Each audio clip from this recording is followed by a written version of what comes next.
Hi అండి. Fried onions ఎలా చేయాలో ఈ వీడియోలో నేను మీకు చూపిస్తానండి.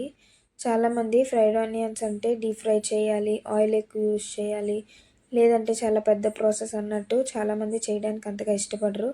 నేనైతే ఇంట్లో కర్రీస్కి యూజ్ చేసేంత ఆయిల్లోనే ఎలా చేయాలనేది నేను మీకు చూపిస్తానండి. ముందుగా 3 పెద్ద ఉల్లిపాయల్ని సన్నగా తరుక్కోవాలండి.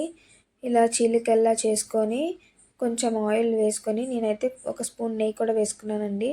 వేసుకొని మెల్లగా కలుపుకుంటూ స్లోగా లో ఫ్లేమ్లో పెట్టుకొని మెల్లగా కలుపుకుంటూ ఉండాలండి. కొంతసేపటికి ఆనియన్స్ అనేవి కలర్ చేంజ్ అవుతుంది. కావాలంటే మీరు చిన్న సాల్ట్ కూడా వేసుకోవచ్చండి. ఆనియన్స్ కొంచెం త్వరగా ఫ్రై అనేది అవుతుంది. ఇంకా నేనైతే ఈ ఆనియన్స్ని స్టోర్ చేసుకుంటానండి. ఇవి కర్రీస్లో వాటిల్లో కూడా చాలా మంచిగా ఉంటుంది. మటన్ కర్రీలో అయితే చాలా మంచి టేస్ట్ వస్తుంది. మనం మసాలాలు అవి ఎంత యూజ్ చేసినా కూడా బిర్యానీల్లో వాటిల్లో ఫ్రైడ్ ఆనియన్స్ వేస్తే వచ్చే టేస్టే వేరు కదా. చూసారు కదా, ఆనియన్స్ అనేవి లైట్గా కలర్ చేంజ్ అవుతూ ఉన్నాయి. లైట్ బ్రౌన్ కలర్ వచ్చాక మనం వేరే ప్లేట్లోకి ట్రాన్స్ఫర్ చేసుకోవాలండి.